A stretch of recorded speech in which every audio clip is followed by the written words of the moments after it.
privileged hour, may we recognize the good gentleman, Mr. President. Senator Ronald De La Rosa is recognized.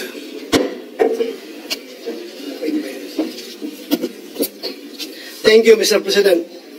Mr. President, today I rise on a matter of personal and collective privilege. Last March 11, 2025, former President Rodrigo Duterte was allegedly kidnapped by International Criminal Police Organization, Interpol, with indispensable cooperation from our authorities. He was then handed over to the International Criminal Court. Counting from today, it has been more than 6 months since that fateful day. Halos 7 buwan na po mula noong araw na sa pilitang kinuha sa atin o kusang sinuko ng kasalukuyang administrasyon ang presidenteng mahal na napakaraming Pilipino. Just this morning, I read a social media post on the official page of our Vice President Sara Duterte about alleged sham welfare checks conducted on former President Rodrigo Duterte. Let me quote her statement. I have received disturbing information from Malacanang that a report about former President Rodrigo Roa Duterte was submitted to President Ferdinand Marcos Jr. by the Philippine Embassy in The Hague. The officials entered the detention unit under the false pretense of conducting a welfare check and interviewed former President Rodrigo Roa Duterte. Welfare, Mr. President, checked by the very same ones who say or caused the former Philippine President, quite possibly the most well-loved Philippine President, to suffer in foreign jurisdiction. Anong klaseng welfare kaya ang kanilang sinisiguro? At kaninong welfare? Bold of them to assume that they are in any position to look into his well-being, when in the very first place, securing his well-being should have meant utmost respect for his person, as well as refusal to surrender him to a foreign court. Not because he was the 16th President of the Republic, but perhaps more importantly, because he is a Filipino. How could those who, months ago, could hardly follow proper legal procedure be now expected to conduct a lawful welfare check? At sa tingin niyo ba, Mr. President, komportable si former President Duterte na kasama ang mga opisyal na ito? Sila na bahagi ng administrasyon na dumakip sa kanya. Hindi ba, in layman's terms, kung na-high blood ka sa isang tao, mas gusto mo na lang siyang iwasan? At kung makita mo siyang muli at magtatanong pa siya sa iyo na kung ano-ano mga tanong tungkol sa iyong welfare, ay tiyak na maha-high blood ka lang ulit.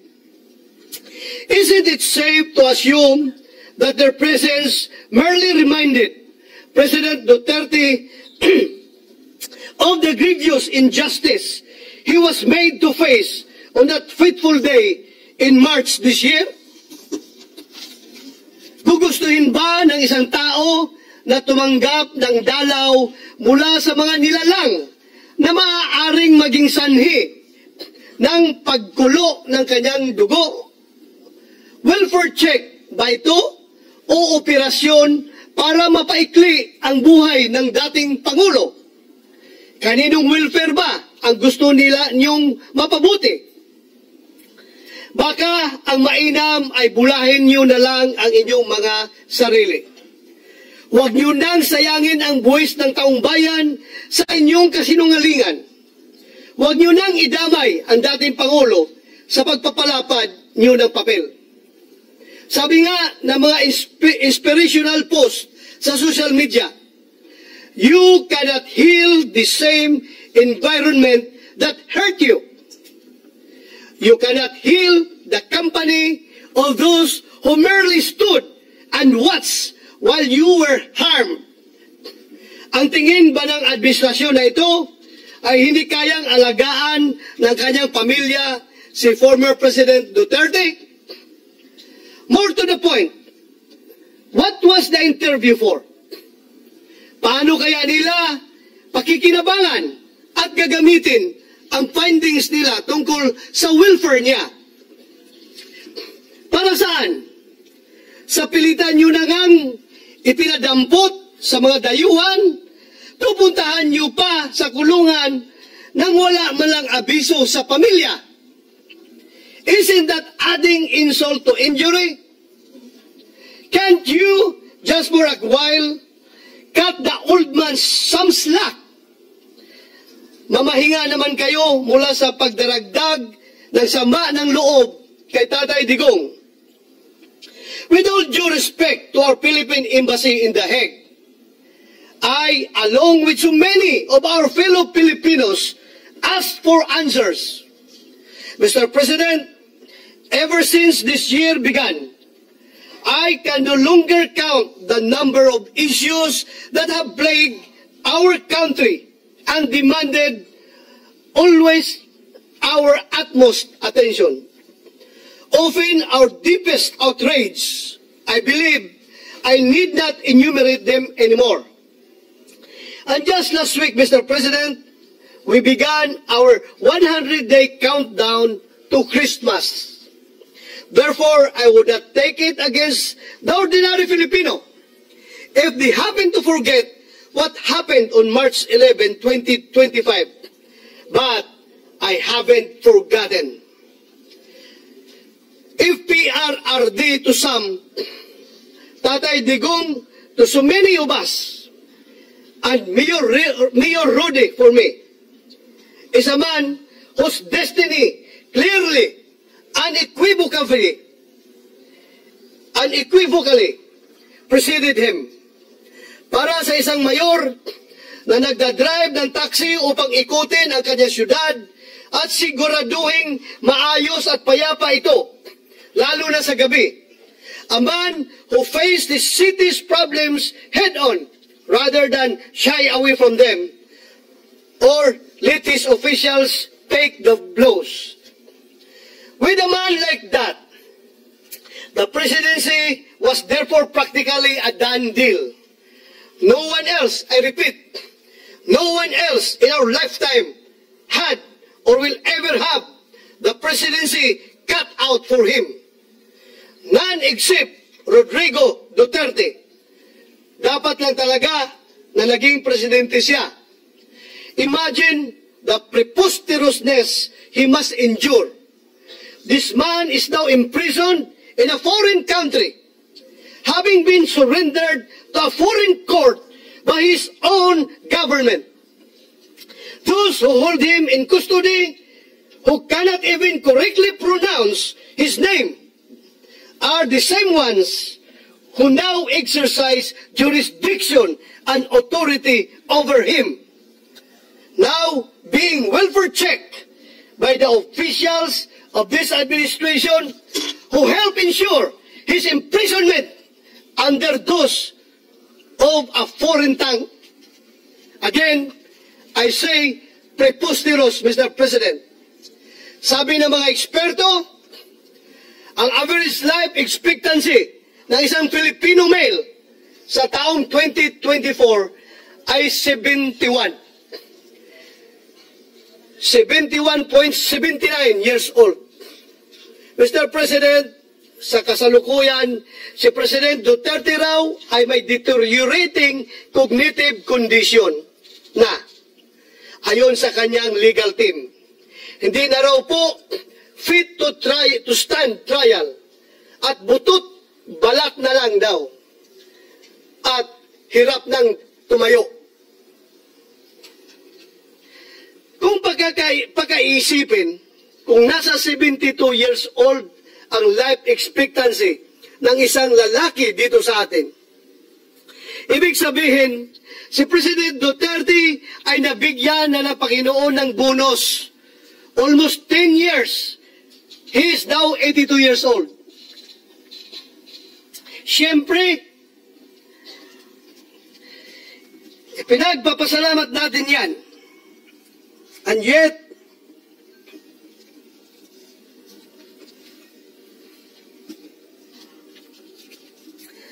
if we accept the fact that he may not have long,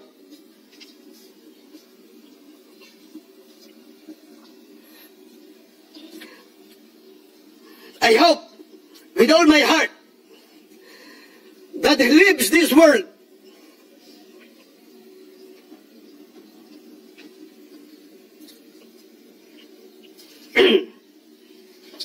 not in the presence of officials who visit him on the pretext of a pseudo welfare check, but instead in the company of the people he loves.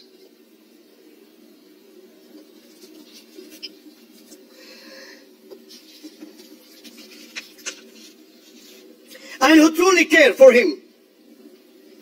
Since none of us here can even hope to match his patriotism, let us at least strive to be half as nation-loving as he was, as he still most certainly is. Kung gusto po natin magpakita ng malasakit sa ating dating Pangulong Duterte. Kung talagang gusto po natin masiguro na lagi siyang nasa mabuting kalagayan, ang nakikita ko pong isa sa mga solusyon ay masuportahan ng bulwagang ito ang kanyang interim release. Or more conservatively, let us at least take up proposed Senate Resolution number 18 or resolution expressing the sense of the Senate strongly urging the Philippine government to advocate before the International Criminal Court for the interim release of former President Rodrigo Roa Duterte in a form of house arrest arrangement in a residence in The Hague, the Netherlands. Hindi naman siguro kalabisan ang hiling na yan. Sa tingin ko ay hindi naman sobra. Lalo na't magpapasko na. I therefore urge this august body for proposed Senate Resolution number 18 to finally be included in our agenda.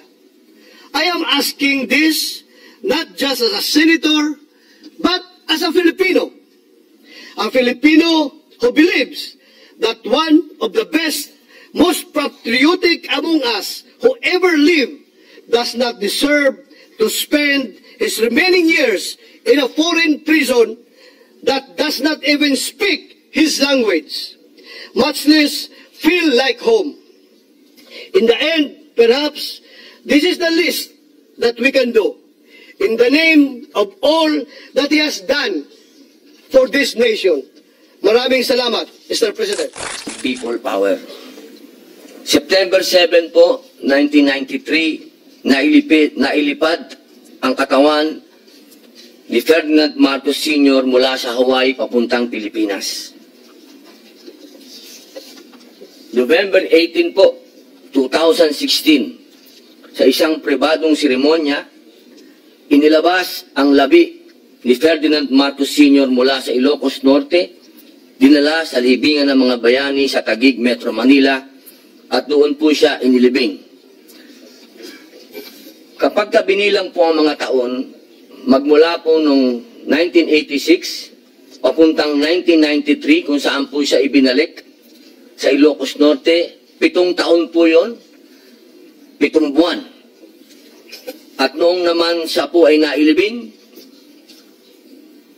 23 taon. Ang suma total po, ang ating pong kababayan, ang Pilipinas po ay naghinagpis ng mahigit na 30 taon. Sa ating pong kasaysayan, nakita na po natin ang mapait na halimbawa ng pagkakawalay ng isang dating Pangulo sa sariling pamilya at bayan. Si Ferdinand Marcos Sr. ay dinala sa Hawaii noong 1986, kung saan siya po ay pumanaw noong ika-28 ng Setyembre 1989. Makalipas ang 4 na taon, ay doon pa lamang naibalik ang kanyang mga labi sa Pilipinas at mahigit 2 dekada po ang lumipas bago siya tuluyang nailibing sa kanyang huling hantungan. Isang sugat po ito na iniwan sa ating kaisipan at kasaysayan. Ngayon po, mga mahal kong kasama, nasa atin po ang pagkakataon. Ang ika-20 Kongreso ay may kapangyarihan at pananagutan na putulin ang ganitong siklo. Hindi natin dapat hayaan na muling maulit ang kasaysayan kung saan ang isang naging Pangulo ng Pilipinas ay mawawalay sa kanyang bayan sa huling yugto ng kanyang buhay. Ginoong Pangulo, ang pagbabalik po kay dating Pangulong Duterte ay hindi maituturing na isang simpleng usapin. Siya ay nagsilbi bilang ika-16 na Pangulo ng Republika, na halal ng mahigit ng 16 na milyong Pilipino at nagdala ng mga patakarang nagmarka hindi lamang sa ating politika kundi sa mismong pang-araw-araw na buhay ng ating mga kababayan. Maaari po, magkakaiba tayo ng pananaw tungkol sa kanyang mga pulisiya, lalo na po sa kanyang kampanya laban sa illegal na droga at sa kanyang estilo ng pamamahala. He ruled with an iron fist, ika nga. Ngunit, hindi matatawaran ng katotohanang siya ay naging halal na Pangulo, pinili ng taong bayan, at nanungkulan ayon sa ating konstitusyon. Kung meron mang pananagutan, dapat itong harapin dito mismo sa ating sariling bayan, sa ilalim ng ating batas, at hindi sa hukuman ng mga banyaga. Ito ay usapin ng katarungan at kasarinlan. Hindi ba po dapat nararapat lamang na sa sarili niyang bayan siya humarap sa anumang akusasyon, usapin o paglilitis? Sapagkat kung sa ibang bansa siya, mapipilitang manatili, hindi ba't para nating ipinahihiwatig na kulang ang ating sistemang panghukuman, na hindi na ito kayang papanagutin o ipagtanggol maging ang isa sa pinakamataas na pinuno ng Republika? Higit po sa lahat, ito po ay usapin ng pambansang dangal ng pagkakaisa. Sa pagbabalik ng dating Pangulong Duterte, ipinamamalas po natin na ang Pilipinas ay hindi nagtatakwil sa sarili nitong anak, lalo ng isang naging pinuno ng bayan. Pinipili natin ang katarungan kaysa sa kapritsyo ng iilan. Ang pagkakaisa ay dapat po nating yakapin, hindi ang hidwaan. Huwag nating kalimutan ang matinding sigalot na pinagdaanan ng isang pamilya upang maiuwi ang kanilang ama. Ang mga kapaitan ng nakaraan ay sapat na pong aral. Tungkulin nating piliin ang pagkakasundo at paggalang sa halip na muling balikan ang isang masaklap na karanasan. Kaya't nananawagan po ako sa ating kagalang-galang na kasamahan, bigyan natin ng agarang aksyon ang resolusyong ito. Senate Resolution number 18. Ipakita po natin na ang Kongresong handang magpatunay na tayo ay magbubukas ng bagong landas tungo sa mas nagkakaisang kinabukasan. Hayaan natin ang kasaysayan ang magsabi na sa ilalim ng ika-20 Kongreso, si dating Pangulong Rodrigo Roa Duterte ay naibalik, muling nakaharap sa kanyang bayan, at dito rin nagwakas ang kanyang paglalakbay. Mga mahal kong kasama, ito po ang pagkakataon na wag nating palagpasin na tayo po dito sa bulwagang ito ang naging susi upang magkaroon ng pagkakaisa sa bayan natin. Tayo po ang magsilbi. Sa atin nag-umpisa ang tunay na reconciliation. Dito po, sa lugar na ito. Yun lamang po, Ginoong Pangulo.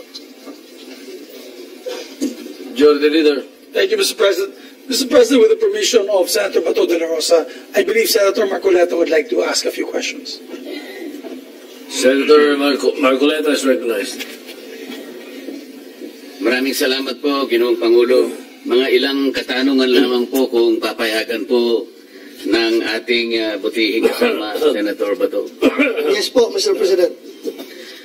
Ginoong Pangulo, sino-sino po ba ang mga kasama nung sinasabi po ninyong mga taong kinumpos ng welfare team na pinuntahan po yung dating Pangulo sa The Hague?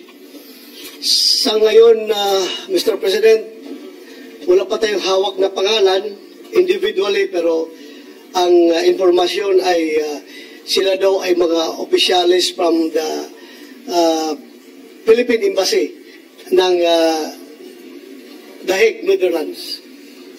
Ginoong Pangulo, Your Honor, kung ang puso po ninyo ay sinugatan ng isang tao, o kaya ay nakagawa po sa inyo ng isang bagay na masasabi nating nagbigay sa inyo ng matinding kadalamhatian o kapaitan sa buhay, ang nais po ba ninyong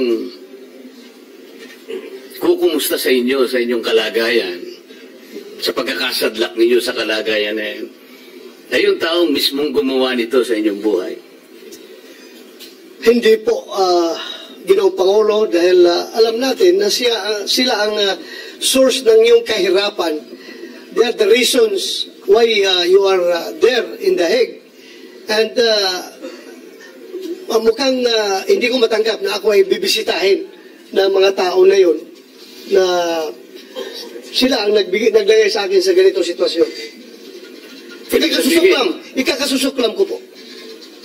Ibig sabihin po, Ginoong Pangulo, pangkaraniwan na lang na kapag ko ay napunta sa ganong kalagayan, ang inaasahan mong bibisita sa iyo ay siguro ay yung mga kaibigan mo o kapalagayan mo ng loob. Tama po ba? Tama po, Ginoong Pangulo. So maaaring kapag pinuntahan ka ng taong alam mong siyang gumawa sa kinasadlakan mo sa buhay, at siya pa ang bibisita sa iyo, hindi ka ba magsususpetsa sa pakay niya sa pagpunta sa iyo? Magsususpetsa talaga ako, Ginoong Pangulo, kung ano ba talaga ang motibo at ano ang pakay ng mga tao na ito, bakit ako binibisita. Sapagkat hindi nga pangkaraniwan na sila ang bibisita sa iyo. Tama po? Tama po, Ginoong Pangulo.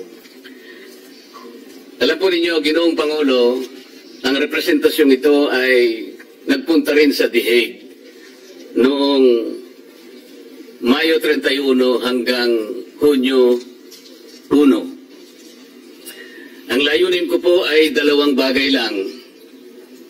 Una po, para magpasalamat sa kanya sapagkat isang bukas na aklat naman na talagang inendorso po niya ang aking kandidatura kung bakit ako po ay kasama ninyo ngayon sa kapulungan ito. Pangalawa po ay upang malaman ko na rin kung ano ang kanyang kalagayan sapagkat sa huling pagkikita po namin sa Hong Kong ay Marso 9 pa po yon.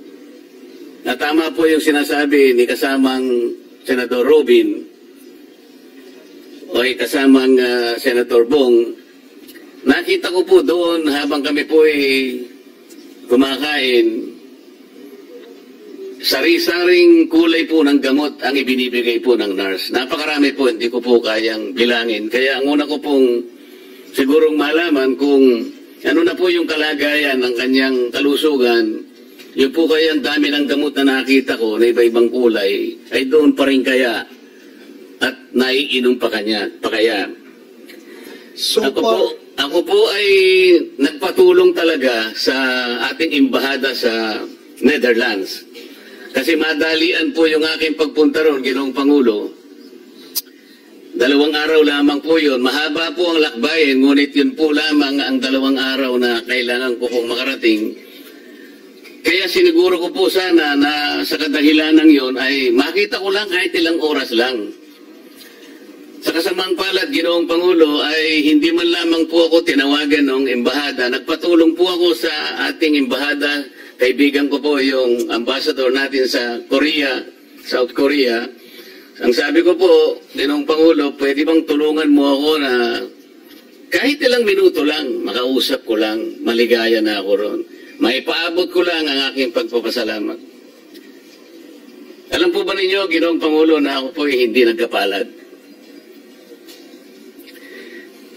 Hindi po ba kayo magtataka ngayon, Ginoong Pangulo, Senator Bato, kung bakit yung ICC pinayagan na makarating o mabisita ang ating Pangulo sa hindi may paliwanag na layunin na merong welfare check.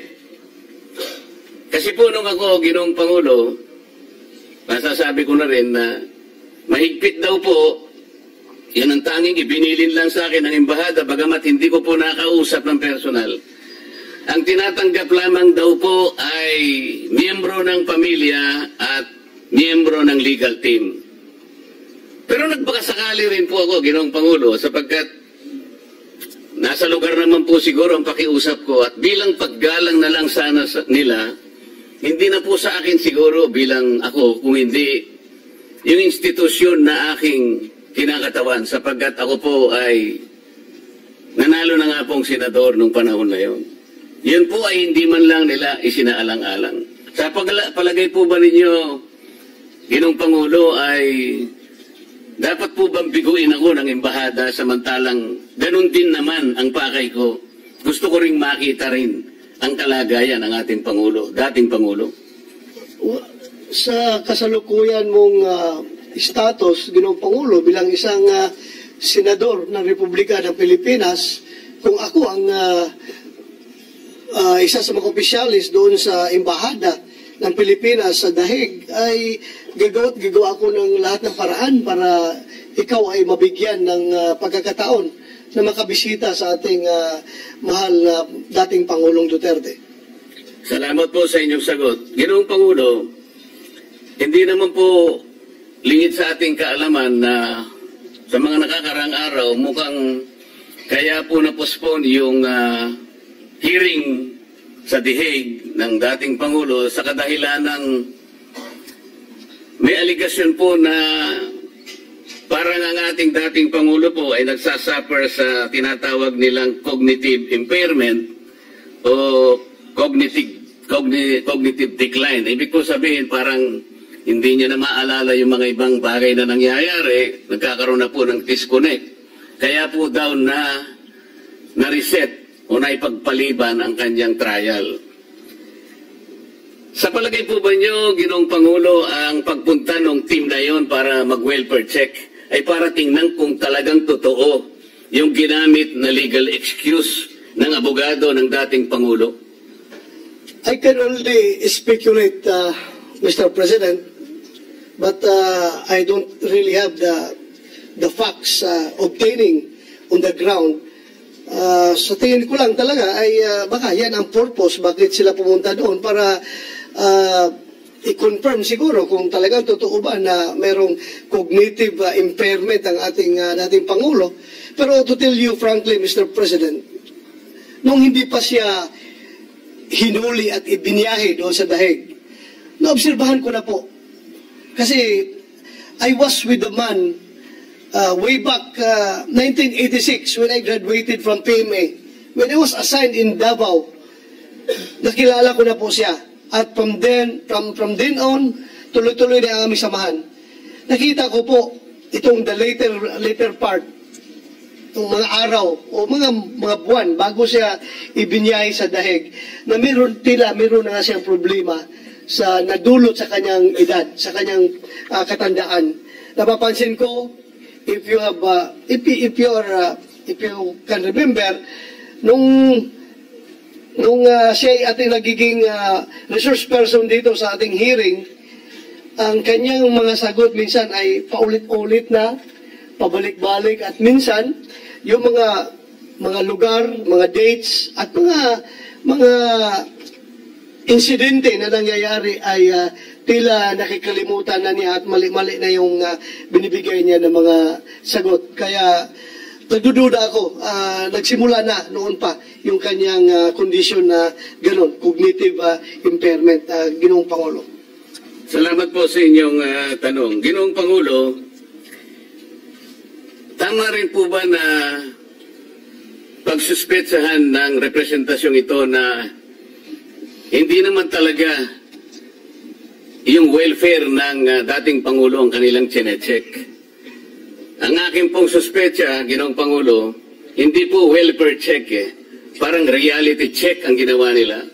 Sa makatwid, talaga pong hindi tapat ang pagpunta kung pag-uusapan ay para masiguro lang ang kalagayang pangkalusugan ng ating dating Pangulo. Kung hindi matiyak nila na baka naman nagsisinungaling yung abogado niya at ginagawa lang dahilan yung sinasabing cognitive impairment. Tama po ba na pwede akong magsuspecha ng ganun, Ginoong Pangulo? Tama po, Ginoong Pangulo. Kaya nga, nasabi ko kanina sa aking privilege speech na we require explanation from the Hague, Philippine Embassy at The Hague. An explanation kung ano ba talaga ang kanilang sadya pagpunta nila doon kay Pangulong Duterte. Tama rin po ba na magsuspecha ang representasyong ito, Ginoong Pangulo, na merong double standard ang International Criminal Court sapagkat kung talaga pong mahigpit ang kanilang panuntunan na miyembro lang ng pamilya o kaya miyembro ng legal team ang pwedeng dumalaw sa kanya, bakit po yung welfare team na yun, kung totoo mang welfare ang kanilang hinahanap, ay pinayagan ng ICC? Sa makatwid po, ako po'y nagsususpecha na talagang hindi na parehas ang pagtingin ng International Criminal Court. Tama po ba ako ay magsususpecha ng ganun, Ginoong Pangulo? Tama po, Ginoong Pangulo, dahil ano ba ang diferensya between a senator of the Republic of the Philippines at saka yung mga opisyalis ng Embahada ng Pilipinas doon sa The Hague? Bakit sila pinagbigyan tapos ikaw hindi? I'm quite questioning the standards of the ICC as far as visitation rights is concerned, Mr. President. At tama rin po sigurong isipin natin, Ginoong Pangulo, na ang pinakatapat na testimonya ng isang tao na naglalagak ng katapatan sa puso niya na gusto niyang makita talaga ang kalagayan ng Pangulo, ay lalong maisip niya na para siguro mailagak mo sa talagang tamang welfare o pagkalusugan ng dating Pangulo, pinakamabuti na yung ikaw na rin siguro magsakit, magsikap na makiusap para ang dating Pangulo siguro habang pending ang kanyang trial ay payagan siguro makauwi sa kanyang bansa. Yun ang pinakatapat na manifestasyon ng sino man kung ang talagang kalagayan ng Pangulo ang kanilang inaalaga.